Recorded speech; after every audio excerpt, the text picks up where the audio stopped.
जय शिवराय मित्रांनो, मी विराज तुमचं आपल्या चॅनलवर स्वागत करत आहे. थंडी भरपूर पडली होती आणि मी काशीच्या समुद्र किनाऱ्यावरील वाळूवर खेळत होतो. बाबांना विचारले, काशीचा किल्ला कुठे आहे? बाबा हसले आणि म्हणाले, प्रत्येक समुद्र किनारी किल्ला नसतो. नंतर बॅग मधील सर्व खेळणी बाहेर काढली आणि वाळूचा किल्ला बनवायचे ठरवले.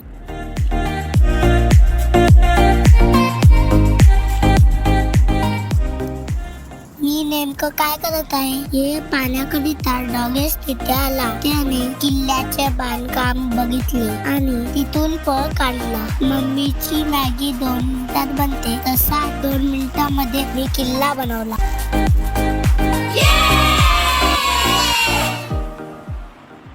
रेवदंडा बीचवर माझे नाव लिहिले होते, पण समुद्राने ते लगेच पुसलून टाकले होते. यावेळी मला काही नवीन सुचले आणि मी किनाऱ्यावरील शंख शिंपले वेचण्यास सुरुवात केली.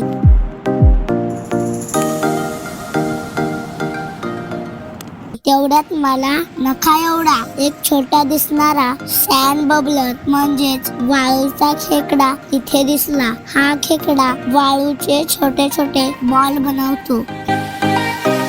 नंतर वेचलेल्या शंख शिंपल्यापासून स्वतःचे नाव बनवण्याचे ठरवले व नाव बनवण्याची सुरुवात केली. शंख शिंपल्यापासून बनवलेले नाव समुद्राच्या एका छोट्याशा लाटामुळे पुसले जाणार नाही एवढे मात्र नक्की होते.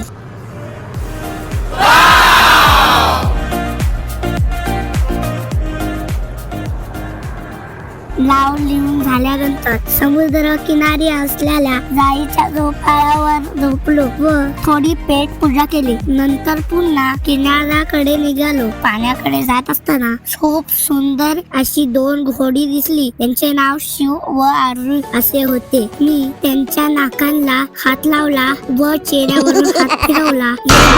अर्जुनने स्वतःचा पाय अडवला व नंतर मी किनाऱ्याकडे निघालो. पुढे एक पिवळी जेट स्की दिसली. तिच्यावर 2 नावे होते. एक म्हणजे पप्पाची पिक पिक यामाहा आणि दुसरं म्हणजे आपल्या श्रेया दीदीचं. तिच्यावर जाऊन बसलो. समुद्राच्या लाटा जेट स्कीवर जोरात आदळत होत्या.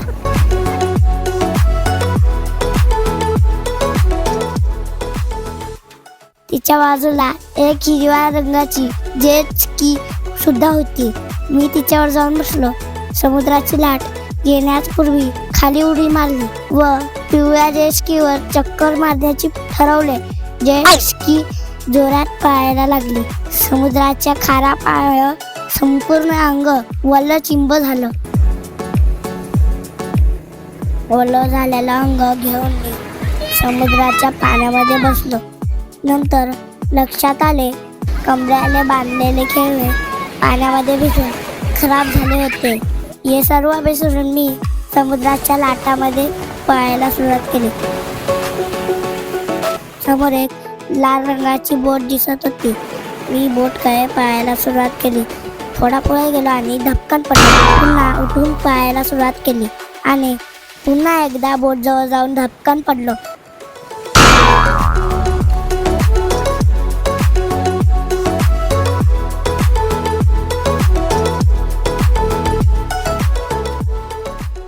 बोटवर गेलो तर काय, ही बोट फुग्याप्रमाणे दबत होती.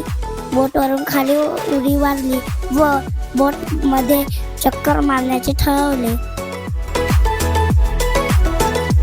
लाईफ जॅकेट घालून मी बोट मध्ये बसलो व चक्कर मारण्यासाठी निघालो. ही बोट हळूहळू चालत होती, परंतु पाण्याच्या लाटावर जोरात हेलकावे खात होती. बोट मध्ये बसून मी चहू बाजूला बघत होतो.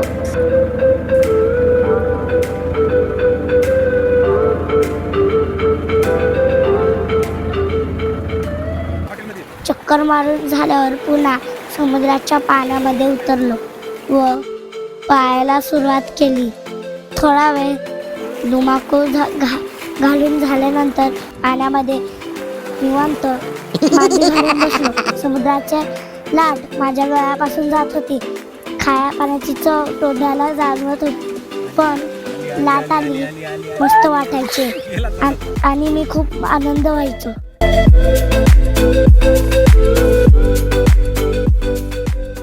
नंतर काशीद बीचच्या जवळ असलेले दांडा बीचवर गेलो. हे बीच इतर बीचपेक्षा निराळे बीच होते. या बीचवर मोठे मोठे काळे दगड होती व पांढरी शुभ्र वाळू होती. पहिल्याच दगडावर चढलो, प्रभू श्रीरामाची जय घोष केला. पुन्हा एक पायरी चढलो, पुन्हा जय घोष केला.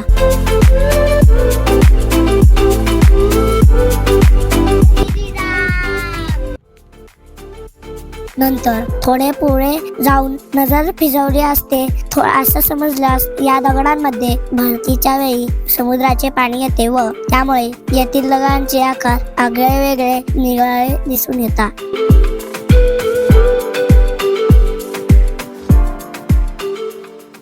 आम्हाला या ठिकाणी येण्याकरिता उशीर झाला होता, पण जर भरतीच्या वेळी या ठिकाणी तुम्ही आला तर हे ठिकाण अतिशय सुंदर दिसेल व तुम्ही खूप आनंद व्हाल आणि लहान मुलांसाठी तर मज्जाच मज्जा. इथे फिरून झाल्यानंतर आम्ही पुन्हा काशीद बीच कडे निघालो.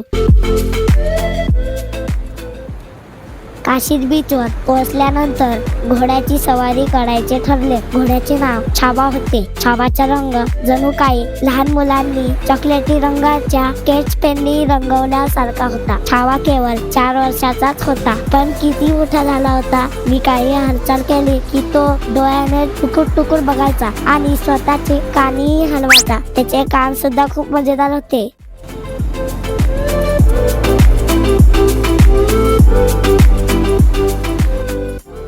खाली उतरलो आणि छावाची लगाम हातात पकडली व चालायला लागला. छावा देखील माझ्यासोबत शेपूट हलवत टपटप चालत होता व डोळ्याने टुकुर टुकुर बघत होता. छावाला बाय बाय करून बीच कडे निघालो. त्यामुळे समुद्राचे पाणी किनाऱ्यापासून खूप पुढे गेले होते, त्यामुळे एका नवीन ठिकाणी खेळायला मिळाले. तिथे गेल्यावर मी जोरात पायाला सुरुवात केली. या ठिकाणी माझ्या पायाच्या ठशाऐवजी इतर कराचे ठसे दिसून येत होती. बॅग मधील फ्रीबी काढली आणि बाबा सोबत खेळायला सुरुवात केली. फ्रीबी खूप मजा येत होती. फ्रीबी कधी माझ्या डोक्याच्या बाजूनी उडायची तर कधी माझ्या हाताच्या खालून उडत जायची. एकदा तर मजाच आली. फ्रीबी चक्क गाडीच्या चाकाप्रमाणे वाळूवर चालत होती आणि मी तिच्या मागे धावत होतो. खेळून दमल्यानंतर एका ठिकाणी बसलो आणि माझ्या पाठीमागे सुंदर असा सूर्यास्त होत होता. सूर्यास्त झाला आणि मी समुद्राच्या किनाऱ्यावर चालायला लागलो. पाणी, समुद्राचा किनारा आणि आभाळ सोनेरी रंगाचे दिसत होते. समुद्राच्या लाटा आणि माझ्यामध्ये पकडापकडीचा खेळ चालू होता. लाट जवळ आली की मी दूर पळ काढायचो. समुद्रामध्ये दूर फुग्यासारखे काहीतरी दिसत होते. बाबांनी सांगितले की हे पॅरासिलिंग आहे. बोटवर पॅराशूट लावून एका व्यक्तीला हवेमध्ये सोडले जाते आणि हे सर्व मी माझ्या डोळ्यांनी बघत होतो. चालताना माझ्यासोबत आणखीन कोणीतरी होते, जे की मी पाऊल टाकला की ती पण माझ्यासोबत पाऊल टाकत असे. मी पळालो की ती पण पळत असे. कोण बरे असेल ती? ही दुसरी कोणी नसून ही माझी सावली होती. मी जशी हालचाल करेन तशी उभेऊब ती सुद्धा हालचाल करत होती.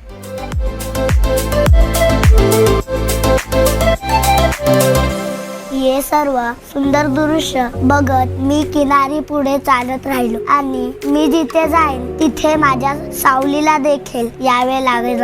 माझ्या डोळ्याने बघितलेले काशीद बीचचे वर्णन तुम्हाला आवडले असेल तर लाईक करा, शेअर करा व आपल्या घरातील लहान मुलांना हा व्हिडिओ दाखवा आणि असेच आणखी व्हिडिओ बघण्याकरिता चॅनलला सबस्क्राईब करा. धन्यवाद. भेटूया पुढच्या व्हिडिओ मध्ये.